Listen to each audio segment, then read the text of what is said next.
The 3-2-1 rib method is the most popular method on the internet, and I think it's a terrible place to start for new barbecue cooks.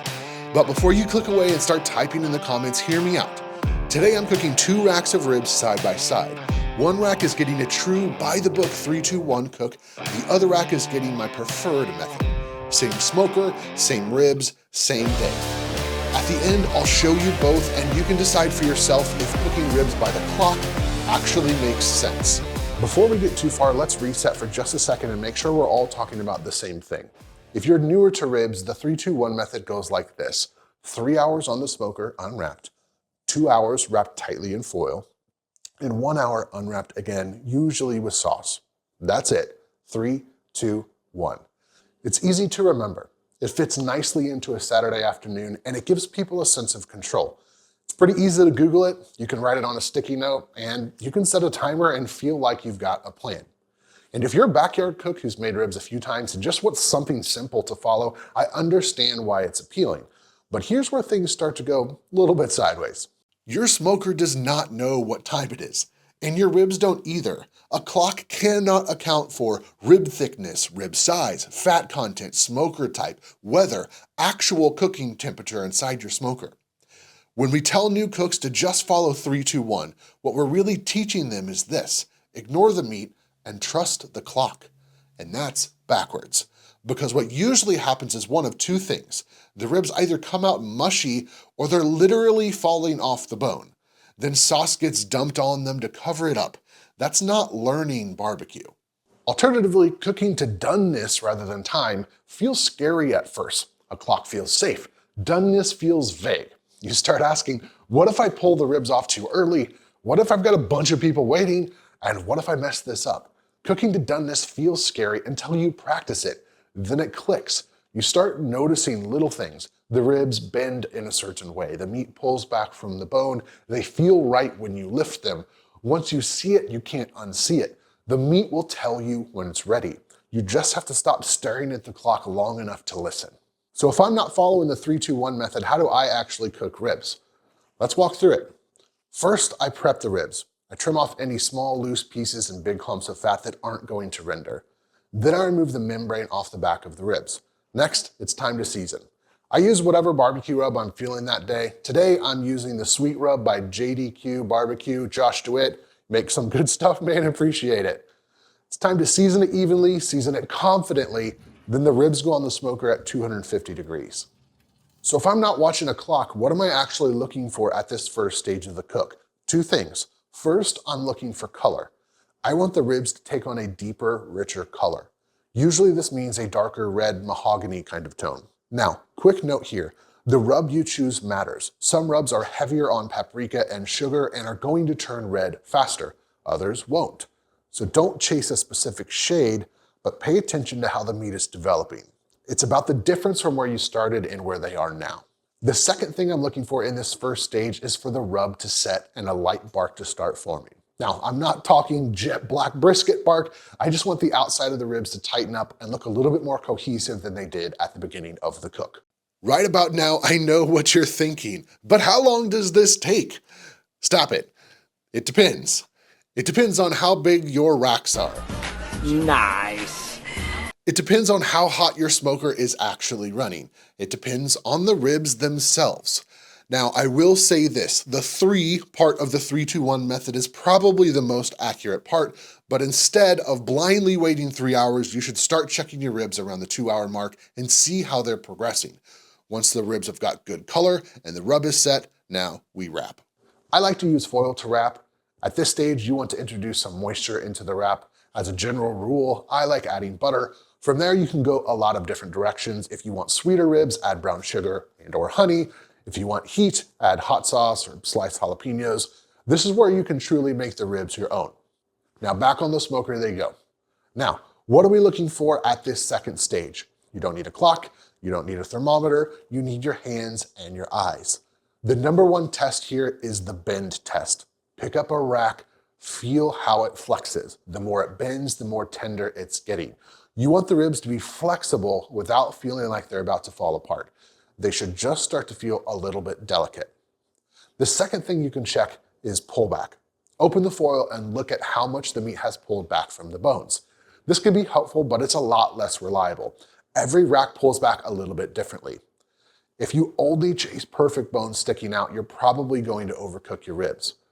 Once the ribs are tender, now we have a decision to make. Sauce or no sauce. Sometimes I sauce, sometimes I don't. Depends on my mood. But today, I'm gonna use sauce. Now you might be asking, why are we putting them back on the smoker at all? Didn't we pretty much just finish cooking them? Yeah, we did. You could probably actually eat them at this point and they would be great. But while the ribs were wrapped, they were surrounded by a lot of moisture. And nobody wants wet, dripping ribs, just not good.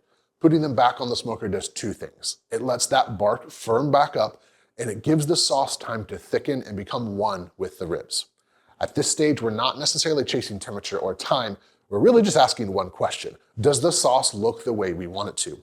Once it does, pull the ribs off and let them rest. All right, so our 2 racks of ribs are done. It's time to take a look at them side by side and figure out, is 3, 2, 1 the way to go? Or is it worth kind of diving a little bit deeper and cooking to doneness? The first rack that we're gonna take a look at is our 3, 2, 1. We've got really good color here. The sauce is adhered very nicely, tacked up. We do have a little bit of pullback. This is why I was mentioning earlier that pullback is not necessarily the best way to tell if ribs are done because we've got some, but not a ton here. So really good color.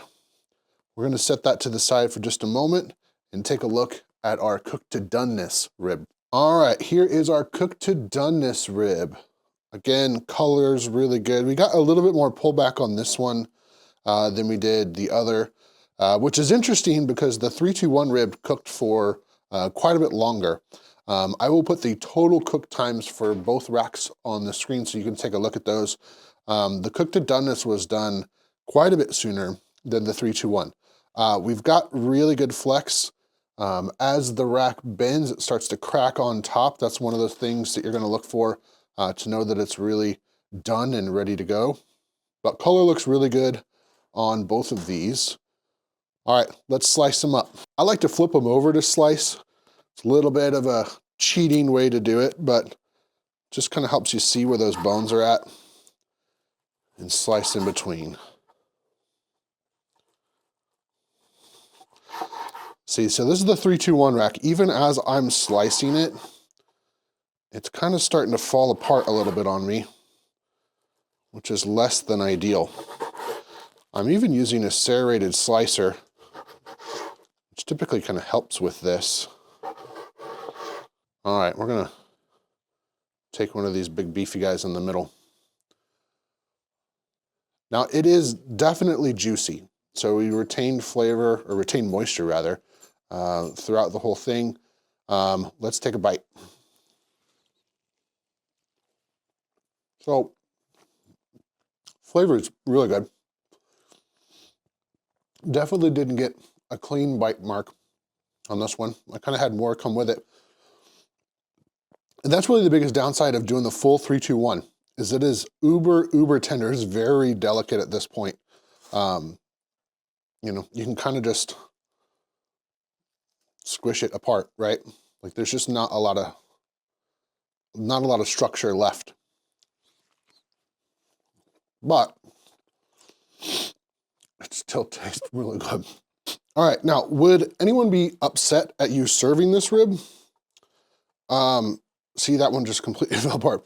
No, probably not. At home, especially, you know, you're likely to have happy customers, if you will, here. And even in a restaurant a little bit, right? We're gonna set this one to the side. Good rib, but personally, I think that's just a little bit too tender. It is quite literally fall off the bone, which a lot of people like. And there's nothing wrong with that. It's considerably better than it being tough. But personally, it's a little bit too mushy for me. All right, so we are gonna take the cooked to doneness rib. We've got better color underneath on this one. Slice this up. You can definitely tell there's more structure here. I'm not getting pieces flaking off on the bottom like I did on the 3-2-1 ribs. I messed up my bone angles here. Oh. All right, we're gonna go the full cheat method, straight down the line, right? All right, but even that, like that's a pretty aggressive way to cut them. And I'm not getting anything falling off, right? It's all still together. And even with these like thin ribs, like that's a pretty thin, you know, tiny rib there. And it's still holding together just fine. All right, again, I'm gonna grab one kind of from the middle. Still definitely juicy. Got a pretty good bark on the outside. Let's go in. All right. So there you can see the bite through. That's more what it should look like. So you can see kind of what the outline of my mouth was there. It didn't just fall apart. A bunch of the rest of it didn't fall off when I took that bite. That is much closer to really what you should be aiming for, and why it is worth it to take the time to learn these methods and to get better at cooking to doneness rather than just trusting the clock. Because these ribs, this one is actually thicker than the other rack, and it did not cook as long. But man, that bite through. For me personally, that's right where you want it to be.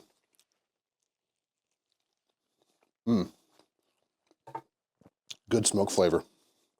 So here's the bigger lesson. Formulas feel safe, but maturity and experience comes from paying attention.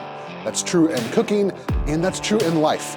At some point, you stop needing rules and you start trusting what's right in front of you. If you've been stuck on the 3-2-1 method, here's my encouragement.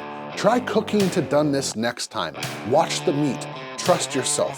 You are closer than you think. Drop a comment below and tell me, did the 3-2-1 method teach you something or did it hold you back? And whatever you cook this week, feed your people. I'm gonna go eat some ribs.